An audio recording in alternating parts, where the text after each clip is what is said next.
Boleh cerita nggak sih Bu Resvero, kenapa dulu kok terpikir untuk membuat operet Anak Rusun, kenapa Ibu buat? Pas kebetulan banget saat itu memang saya suka musikal dan saya lihat anak-anak ini bisa diberdayakan, terus ada tim.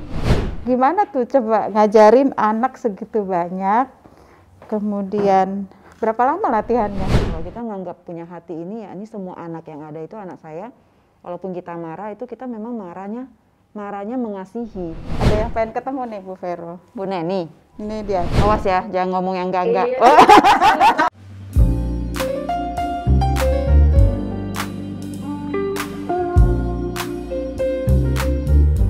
Melihat anak-anak tumbuh dan berkembang dengan percaya diri dan ceria adalah hal yang membahagiakan. Teringat November tahun lalu, saya berkesempatan hadir melihat penampilan lebih dari 180 anak rusun yang begitu semangat dan percaya diri untuk sebuah acara operet Aku Anak Rusun. Penampilan mereka begitu luar biasa dan menyentuh. Semangat mengejar mimpi, toleransi, dan solidaritas yang diangkat melalui pertunjukan ini sangat relevan dengan kondisi kita saat ini. Hidup dengan beragam suku bangsa, bermacam tujuan, tidak menghalangi kita untuk tetap kompak dan saling menghargai satu sama lain. Lewat dukungan yang tepat, potensi dari anak-anak rusun ini menjadi tampak ke permukaan. Hari ini saya akan berbincang dengan penggagasnya, sosok ibu-ibu kota, yang juga ternyata selama pandemi ini bergerak dengan membuat aplikasi yang sangat bermanfaat untuk kesehatan masyarakat. Ibu Veronika Tan. Bersama saya, Ferry Farhati, simak cerita dari Ibu Veronika Tan. Di edisi spesial Gelar Bicara Ibu-Ibu Kota Awards, mengangkat cerita aksi hidup baik perempuan penggerak Jakarta. Bu Vero, terima kasih banyak sudah mau hadir nengok rumah lama ya Bu Vero ya. Dan alhamdulillah masih belum banyak perubahan dari waktu ditinggal oleh Bu Vero. Tentunya sekarang kita punya cerita untuk bahan ngobrol ini udah pernah satu sepatu ya. Iya. Kita. Jadi terima kasih sudah mau hadir dan kita sangat mengapresiasi apa yang sudah dilakukan oleh Bu Vero di bidang budaya, kemudian perhatian terhadap anak-anak rusun, dan juga tentunya di bidang kesehatan. Saya mengikuti apa yang dikerjakan Bu Vero, baik baru Instagram atau cerita-cerita dari teman-teman. Dan kita pengen ngobrol sih sedikit tentang apa yang dikerjakan oleh Bu Vero. Nah, Bu Vero kita pernah pada posisi yang sama nih ya, sebagai istri gubernur yang memiliki peran sebagai ketua organisasi, baik itu PKK, Dekranasda, kemudian DKI. Nah, waktu saya memulai posisi itu, saya diajak berkeliling Jakarta, yang dulunya saya kurang begitu memahami tentang situasi Jakarta dan bertemu dengan ibu-ibu penggerak yang luar biasa, yang mau melakukan aksi hidup baik untuk orang-orang di sekitarnya. Kalau pengalaman Bu Vero sendiri gimana ini dulu waktu Bu Vero sebagai Ibu Gubernur? Ya, sama terima kasih buat Ibu Ferry yang sudah mengundang. Nostalgia sih memang balik lagi ke rumah dinas. Iya. Dan sama sih Bu, kita waktu jadi, maksudnya sebagai ibu gubernur, maksudnya ibu masuk ke pemerintahan, kita juga belajar ya Bu ya, karena ya memang dari rumah tangga lingkungannya beda, terus masuk lingkungan kerja tetap adaptasi, apalagi masuk ke pemerintahan yang memang secara ofisial kita harus menjadi ibu dari semua anak-anak yang ada di Jakarta. Nah waktu itu memang pada saat tahun pertama dan masuk tahun kedua masuk, memang waktu itu ada turunan dari peraturan menteri yang PP nomor 11 tentang kebijakan. Jadi sebenarnya kota layak anak sih yang memicu untuk penggerakan apa sih yang harus dilakukan pada saat kita menjabat sebagai ibu PKK. Karena ada turunan dari nomor PP dan PA, nomor 11, nomor 12, dan itu kebijakannya semua yang mengindikasikan bahwa kita harus memprioritaskan, dalam arti kita bikin kota layak anak yang mengutamakan hak anak dan kewajiban anak. Yeah. Nah, waktu itu saya berpikir, kita sebagai ibu PKK, waktu kita iniin ke anak-anak pasti kita nempelnya langsung ke orang tua, Bu. Ke orang tuanya. Iya, jadi saya pikir kalau kita, apalagi kita PKK kan semua ibu-ibu ya. Dibilang ibu PKK kurang pekerjaan, tapi menurut saya kan biasa dibilangnya perempuan kurang kerjaan gitu misalnya, suka diplesetin singkatannya. Tapi gitu ya. Buat saya berpikir sebenarnya penggerak seluruh baik dari rumah sampai ke manapun itu adalah ibu. Kita selalu dibilang ya bukan kita mau ngomongin ini ya, oh kok bapak kerja misalnya di luar, tapi sebenarnya kalau hitung-hitung ibu itu mesti dari jaga anak, masak, semua isu kita pegang. Bahkan mungkin kadang kalau di rumah mau listrik mau apa tuh semua ibu. Jadi sebenarnya ibu itu dibilang yang banyak pengalaman karena dia ini betul-betul menangani banyak hal. Ya, dan anak-anak bertumbuh itu kan paling banyak selain di sekolah kan sama ibu. Iya. Bapak kerja pulang. Nah, itulah yang saya waktu ada penggerakan kota layak anak ini, saya berpikir gimana kita bisa dapetin seluruh kota Jakarta ini bisa anak-anak dan ibunya diberdayakan, tapi memang mentalinya ya kita harus berdayain berdasarkan kemampuan mereka. Yang mereka bergerak sendiri dari bawah, ibu-ibu yang mau melakukan segala sesuatu dari dirinya, itu ternyata malah sustainable. Ya, betul. Kegiatannya menjadi lebih langgeng dan lebih real sebenarnya, Bu. Dampaknya kan lebih luas gitu. Dan itu yang saya temukan di sosok ibu-ibu kota. Ibu-ibu ini yang sosoknya itu banyak macam-macam. Ada yang kemarin saya wawancara beberapa, ada yang mengajarkan anak-anak untuk cinta lingkungan, bocil di Jakarta Utara yang gersang, wilayahnya bisa jadi bersih, jadi hijau karena anak-anak juga dilibatkan. Ada juga yang bantu sampah, memilah sampah dari pintu ke pintu, ngajarin. Jadi kalau itunya generik dari dari hatinya itu, ternyata hasilnya jauh lebih baik. Dibandingkan dari yang tadi diceritakan oleh Bu makanya saya pikir waktu itu bersama tim juga memang kita harus memberikan mereka sebuah wadah itu, Bu. Jadi istilahnya tempat yang sesuai dengan 10 program pokok. Jadi waktu itu kan memang indikatornya harus ada library, perpustakaan anak-anak. Terus ya memang di sebelah kiri tamannya itu kita membuat tanaman-tanaman yang memang tanaman obat. Dan ada pandang ikan lele yang banyak karena mereka bisa. Nah, itu semua indikator yang ada di kota layak anak yang memprioritaskan toilet harus toilet anak. Nah, itu semua kita masukkan. Tapi di balik itu memang kita membuat semua program PKK itu terrealisasi di sana dengan melihat indikator di daerah itu. Kalau memang ibu-ibunya merawat dengan baik, itu ada tempat bermain anak, memang ada tempat futsal, ada tempat basket. Jadi seluruh kegiatan-kegiatan itu bisa dilakukan di itu, dan itu yang sebenarnya menjadi indikator ini berkembang nggak, dijaga nggak. Nah, jadi waktu itu ruang publik terpadu ramah anak itu benar-benar kita bersama-sama diskusi dan kita mengambil keputusan pun bersama. Jadi kita benar-benar dari bottom up, melihat ada toko anak-anak, misalnya toko pemuda, mereka mau apa? Nah, mereka minta futsal, Bu, saya mau futsal gitu. Nah, karena Jakarta kan padat, Bu.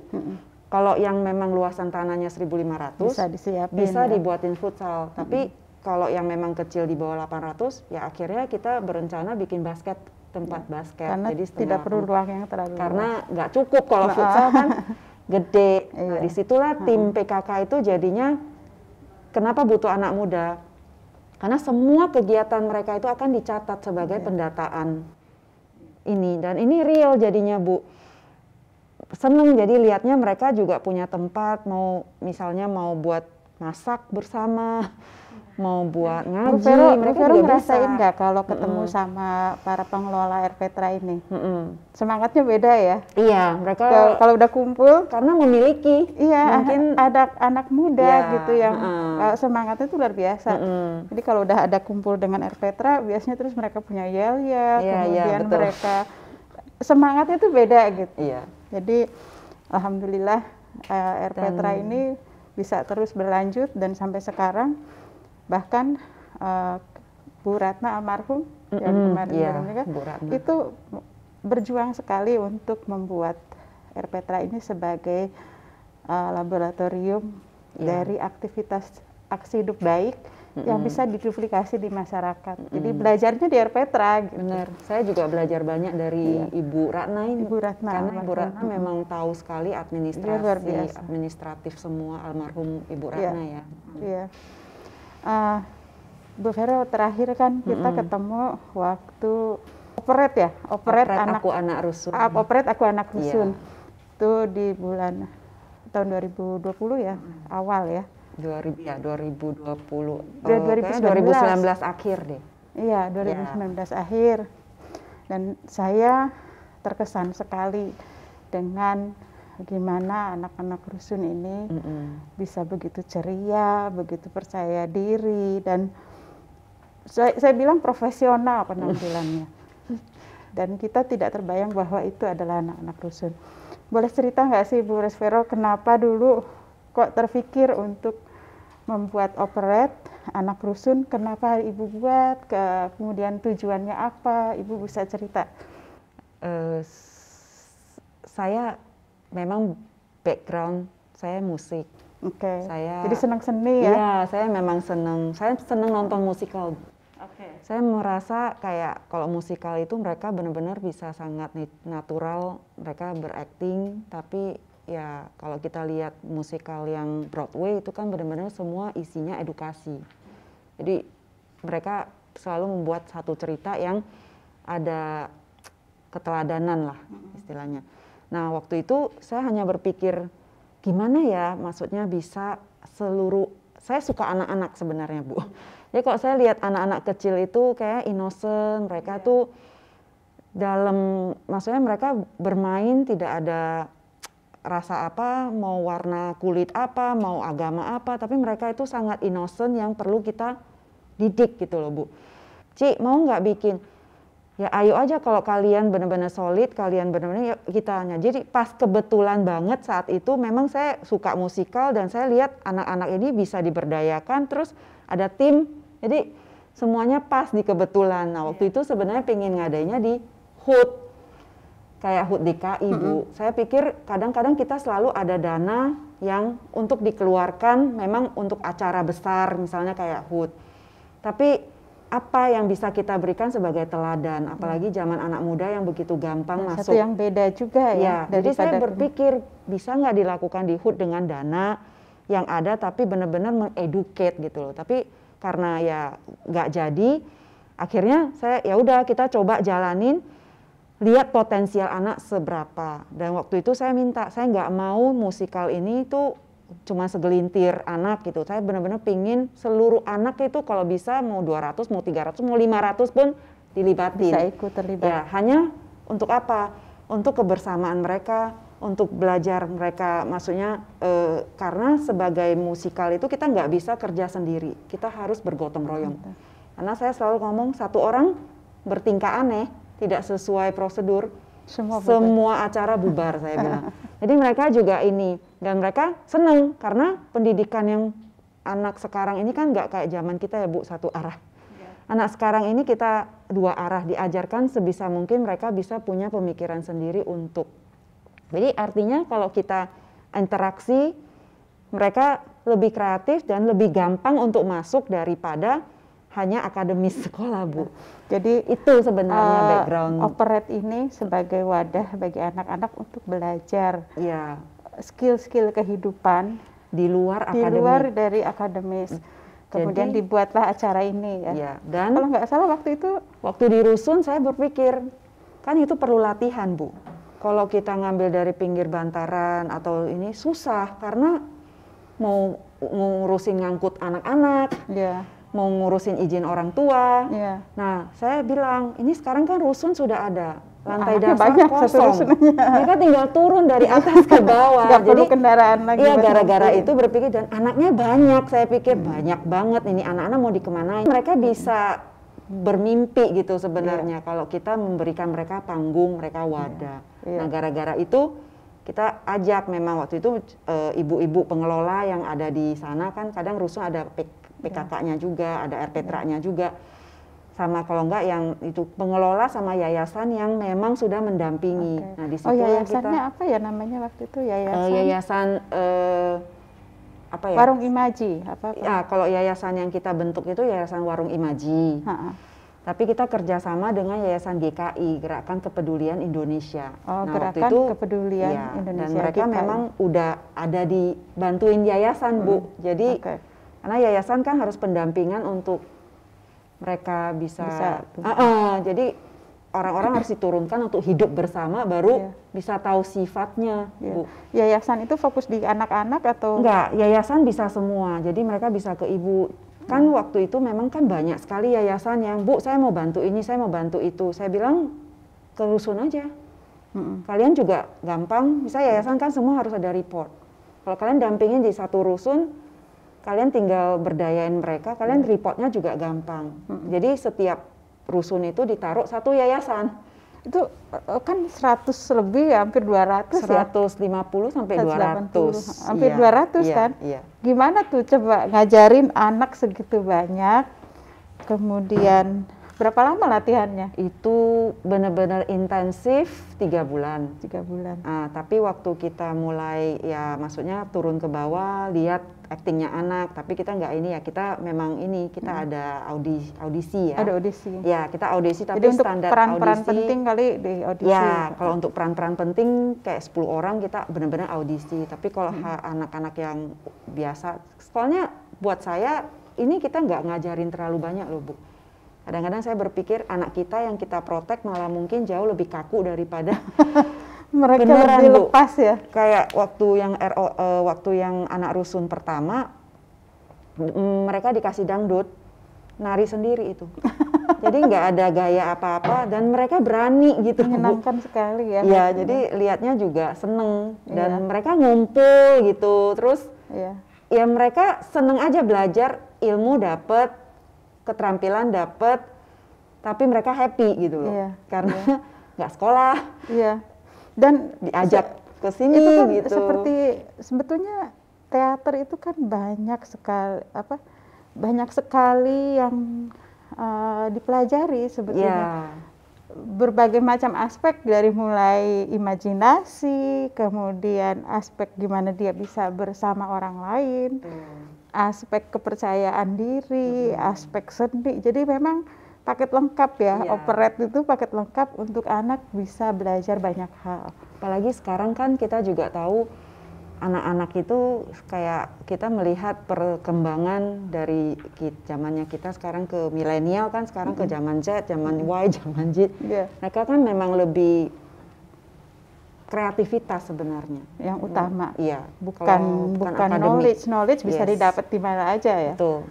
Keterampilan dan ide. Nah, itu yang sebenarnya harusnya kita, maksudnya itu yang dikembangkan dari anak-anak kita. Karena sebenarnya anak-anak kita kreatif, karena mereka tuh diajarin sebentar, mereka jauh lebih ini.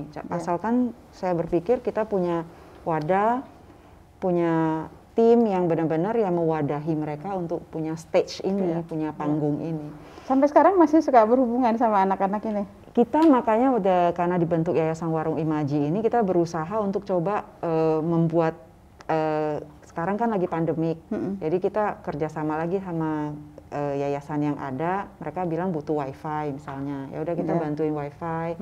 Terus misalnya ruangan komputer laptop atau apa yang untuk bisa ini ya kita coba yang bisa kita bantuin supaya bisa online kan. Nah sekarang kemarin saya sama tim, ayo dong kita Sumpah Pemuda mau apa? Kita sekalian maksudnya tim sekalian berpikir mau pingin saring untuk anak rusun musikal yang ketiga. Jadi Saya pikir sekalian aja kita lihat kemampuan, mumpung mereka sekarang lagi online semua ya bisa berdiri di situ bergaya-gaya. Saya bilang ya udah bikin lomba nyanyi aja gitu. Jadi kemarin kita nyanyi lagu Maju Tak Gentar. Sekalian rekrutmen sebenarnya, lihat kemampuan suara mereka. Untuk buat operate yang ya saya berpikir ini ya tetap kita akan ada benang merahnya untuk ke sana. Jadi nggak sia-sia, maksud saya nggak sia-sia kita bikin lomba ini atau daftar apa. yang pertama nonton ya. Makasih Bu udah support.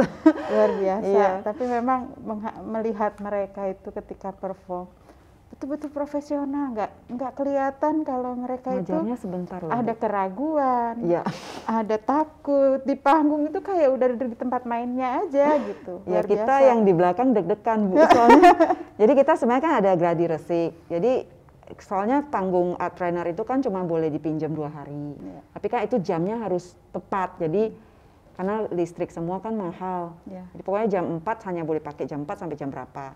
Jadi kita manfaatin pas GR, gladi resik, semua orang, karena kan orang tuanya pengen nonton. Jadi sebenarnya di GR itu nonton, semua orang tua itu datang, jadi untuk senang nonton. Pastinya ya mereka ngelihat. Nah itu kita yang deg-degan. Ini kita selalu ngomong, ini perform tidak ada ulang-ulang ya. Ini bukan di bukan di sinema, bukan di potong, ulang, potong, cut, ulang. Jadi ini kalian cuma langsung sekali jadi. Nah saya bersyukur sih sebenarnya dapetin Bunda Rita yang passionnya ke anak-anak, sabar dan ngerangkul.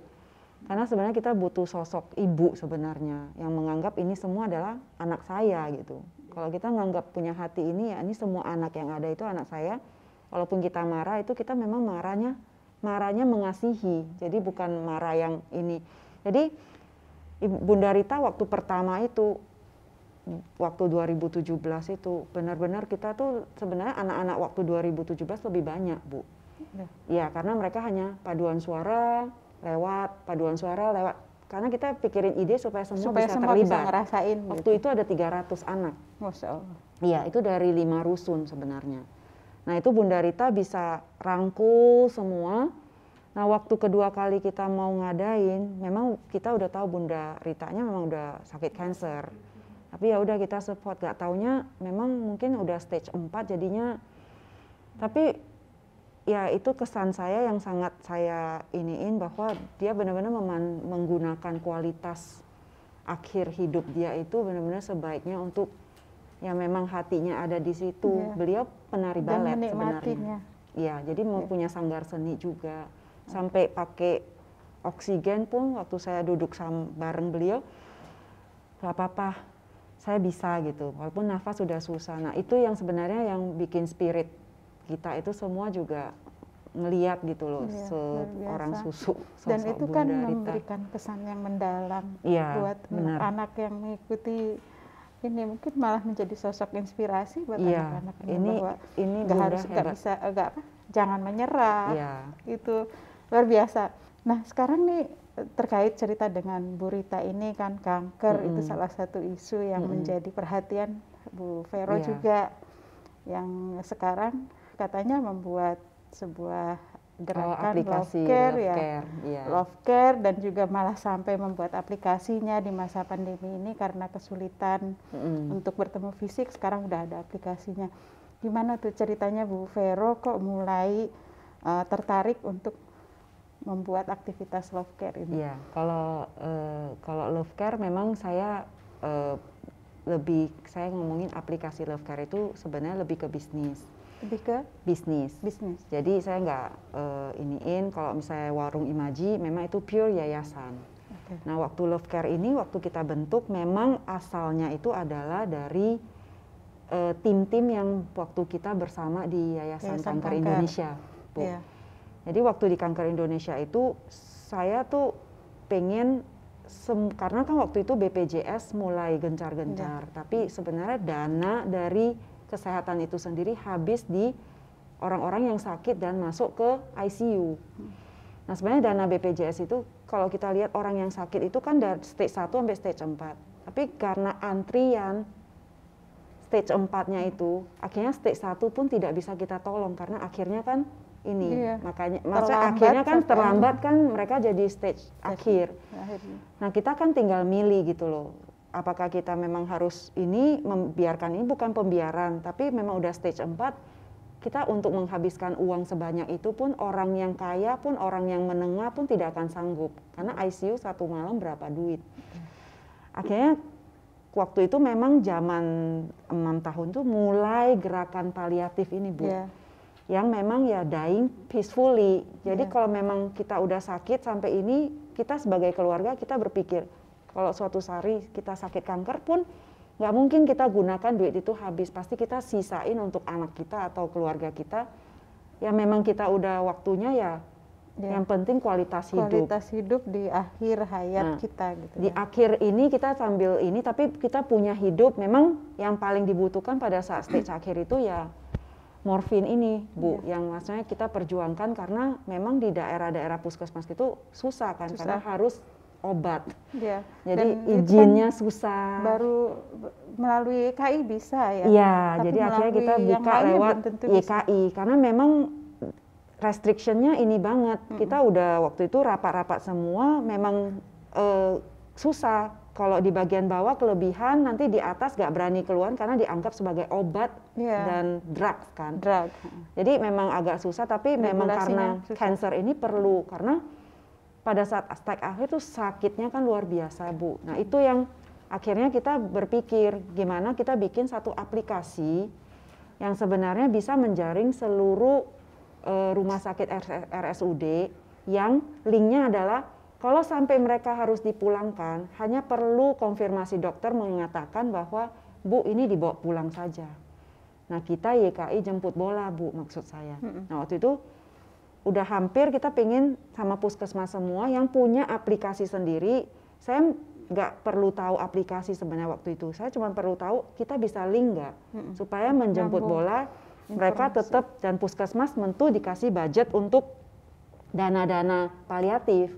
Karena paliatif tidak akan perlu banyak uang, hanya perlu visit dokter, obat tahan sakit, sama mungkin ada luka-luka, itu adalah obat-obat luka. Jadi sebenarnya biayanya nggak akan besar, tapi mereka pun bisa nyaman bersama keluarga. Jadi tujuan paliatif itu sebenarnya hanya memindahkan pasien itu kembali ke rumah, tapi kita visit. Jadi puskesmasnya visit. Nah, tim ini semua sudah oke, jadi kita udah bikin aplikasi, timnya juga. Jadi kita udah open 24 jam waktu itu YKI. Jadi untuk menjemput atau siapa yang ini, jadi kita membantu, karena kita waktu itu memang tim kita sempat belajar sama ke Singapura. Kita juga ajak dokter Achilles untuk melatih dokter-dokter untuk menjadi suster-suster untuk menjadi paliatif. Dan kita bikin program dengan Singapura selama 3 tahun. Jadi setiap 6 bulan mereka datang kayak kuliah. Ya, kita kerjasama sama rumah sakit umum, rumah sakit semua, Darmais semua, kita kerjasama untuk dapetin 60 suster ini yang nanti akan kembali ke masing-masing. Tapi ya si pasien atau keluarga pasien itu ya harus bisa membayar dengan biaya yang tinggi, karena suster kita standarnya ya bukan cuma standar biasa, tapi kita naikin standar itu. Nah, tapi kelebihan aplikasi ini adalah kalau si orang tuanya sakit, semua suster itu harus bisa mencatat kayak dokter. Ada yang pengen ketemu nih Bu Vero. Bu Neni. Ini dia di layar. Hai. Ya Bu Neni kan. Ini ibu paling aktif ini. Iya, betul. Iya. Lari sana sini, lari sana, ini ibu ini, ibu berjalan dan berlari. Saya bilang, saya ngebayangin PKK itu kalau yang pegang peta itu Bu Ratna, yang pegang peta almarhum. Yang nyetir mobil dia, yang gerakin kemana-mana. Tapi yang hebat Ibu Neni sih. Iya. Kalau Air Petra nggak ada Ibu Neni kayaknya. Bu Neni, ada yang mau disampaikan? Apa kabar Kesannya Bu Bu? Neni? Awas ya, jangan ngomong yang enggak. Oh gitu.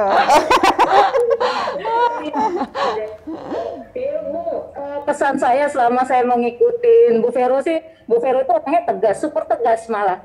Ya jadi ya udah sesuai saya dimarahin loh Bu sama Bu Vero, dia nggak Bu? Masa nggak Jadi sih? memang- Saya marah ya? Tapi abis dimarahin kita diajak makan sih. Oke.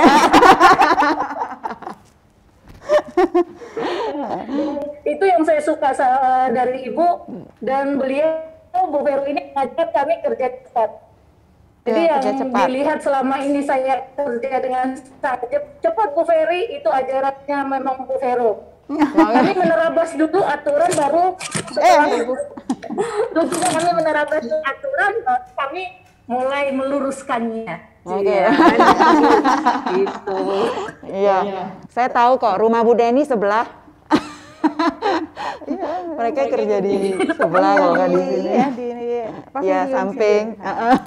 Pavilion. Sampai malam tuh, Bu. Kami di situ sampai jam 1 malam Iya, iya. untuk apa? Untuk bincang air Petra. Apa Jadi istilahnya malam tahun baru. pantang pulang sebelum gelap apa? Ya, Pantang pulang sebelum subuh kali ya. Nah, pantang pulang sebelum malam. Karena kalau kami jam 4 sore malah digangguin sama apa itu namanya ondel-ondel. Tapi Apa kabar? Sehat-sehat, Bu?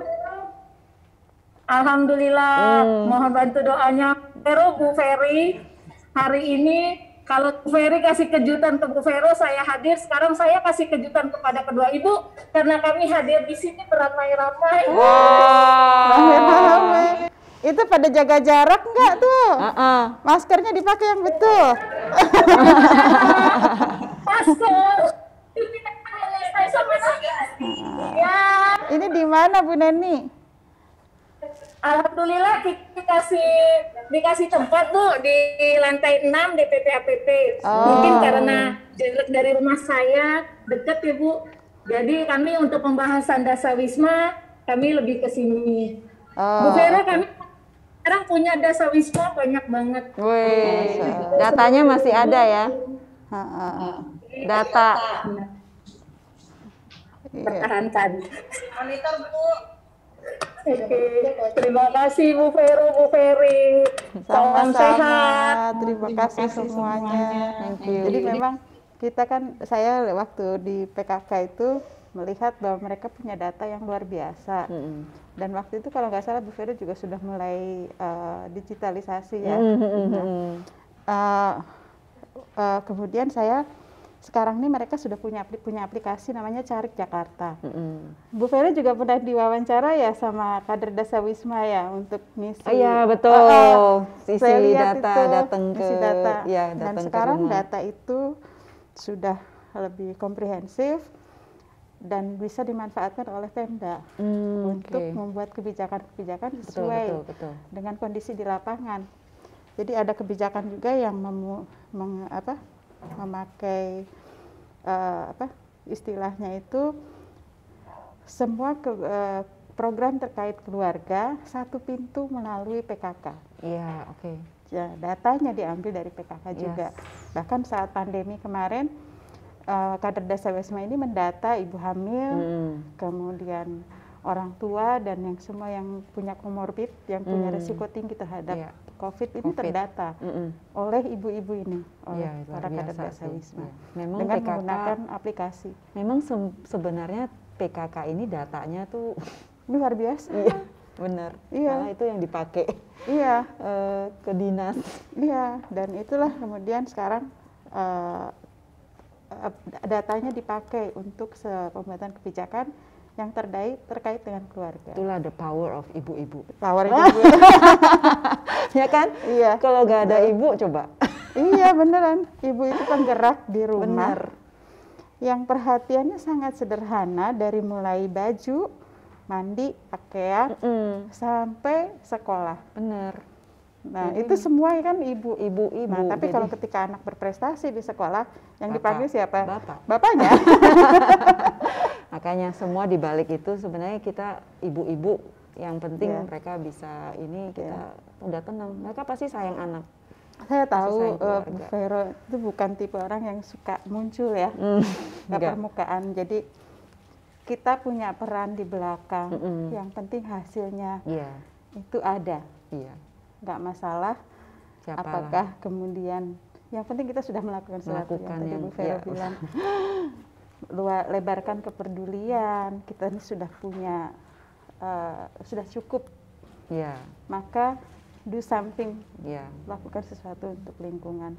Itu sama-sama. Terima kasih banyak Bu Vero sudah bisa hadir, berbagi cerita, dan mudah-mudahan cerita Bu Vero bisa menginspirasi banyak orang. Terima kasih. Dan saya bertemu dengan banyak sosok yang punya kepedulian seperti Ibu, dari yang aktivitasnya sederhana, cuma soal sampah, atau yang soal anak didik di rumah, sampai isu kesehatan. Kader-kader paliatif sampai sekarang masih bergerak. Dan mereka ini ambil tanggung jawab terhadap permasalahan yang ada di sekitarnya. Jadi untuk teman Aksi Hidup Baik, mari kita ikuti ajakan dari ibu-ibu kota ini untuk mulai berdampak untuk lingkungan. Ambil tanggung jawab dan ikut menyelesaikan permasalahan yang ada di sekitar. Jadi yang penting sebenarnya dengan begitu Jakarta menjadi lebih humanis, lebih penuh harapan. Bukan cuma Jakarta yang keras, yang penuh kemacetan dan lain-lain. Itu juga yang waktu itu saya berpikir, Bu. Waktu kita lihat di Bali, Bali itu kan budayanya sangat, jadi mereka itu embedded ya, jadi satu ya budaya. Mereka jadi satu melalui budaya sebenarnya, Bu. Itu juga mungkin dari Ibu Ferry, maksudnya utarakan ini saya juga jadi ingat. Kita lihat Jakarta itu tough, orangnya lulu gue, nggak peduli, nggak ini gitu. Tapi kita lihat waktu ke Bali, kita lihat orangnya tuh sangat welcome, budayanya sangat kuat gitu. Jadi sebenarnya kita hanya ingin seperti yang Ibu Ferry sarankan, kita hanya perlu mengajak, ayo dong sama-sama rawat, karena Jakarta ini kan punya kita bersama, dan untuk apa kita sama-sama merusak gitu. Kita mau apapun itu, mau siapapun, mau seperti apa, kita adalah anak Jakarta. Punya peran masing-masing. Jawab untuk Jakarta. Hal kecil kita bisa lakukan. Kita nggak usah berpikir yang besar-besar. Setiap orang hanya mengambil bagian untuk berpartisipasi, sesuai dengan peduli, kemampuannya. cinta budaya. Itu saja. Kalau kita rame-rame bersama-sama melakukan hal kecil, kan lama-lama seperti peribahasa, lama-lama jadi bukit. Jadi thank you banget buat Bu Ferry, maksudnya mengadakan acara ini juga sebenarnya sangat menginspirasi. Ya.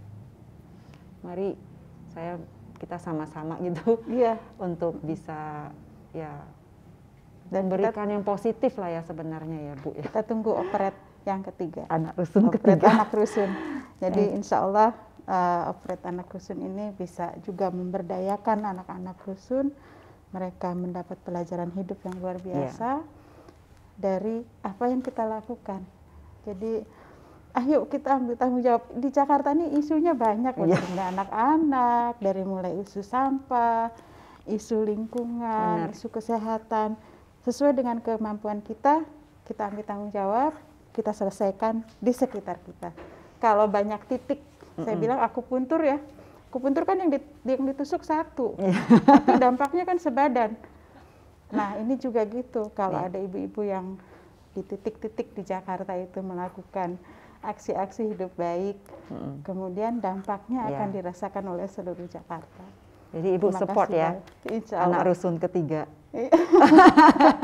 Nanti kita iniin anak-anak rusun yang ini semua biar bisa lebih banyak. Siap, insya Allah. Thank you Bu. Terima kasih banyak. Baik, teman Aksi Hidup Baik, itu tadi obrolan yang sangat seru dan menyenangkan bersama Ibu Veronika Tan, sosok ibu-ibu kota yang begitu menginspirasi.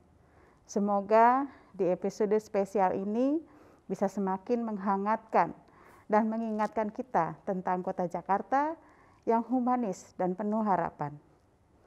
Jakarta begitu beragam warganya. Semua bisa melakukan sesuatu untuk Jakarta. Walaupun kita berbeda, kita bisa melakukan sesuatu yang terbaik untuk Jakarta.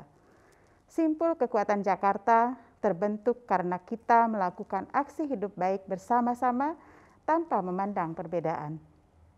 Simak terus kelanjutan Ibu-Ibu Kota Awards dan nantikan momen apresiasinya di tanggal 22 Desember 2020. Subscribe channel YouTube ini supaya selalu update dengan info terbaru. Sebarkan juga cerita ini lewat hashtag Aksi Hidup Baik, bergerak bersama Ibu-Ibu Kota, dan Simpul Kekuatan Jakarta. Subscribe juga channel YouTube-nya. Saya Ferry Farhati undur diri. Terima kasih telah menyaksikan gelar bicara Ibu-Ibu Kota Awards mengangkat cerita aksi hidup baik perempuan penggerak Jakarta. Sampai jumpa.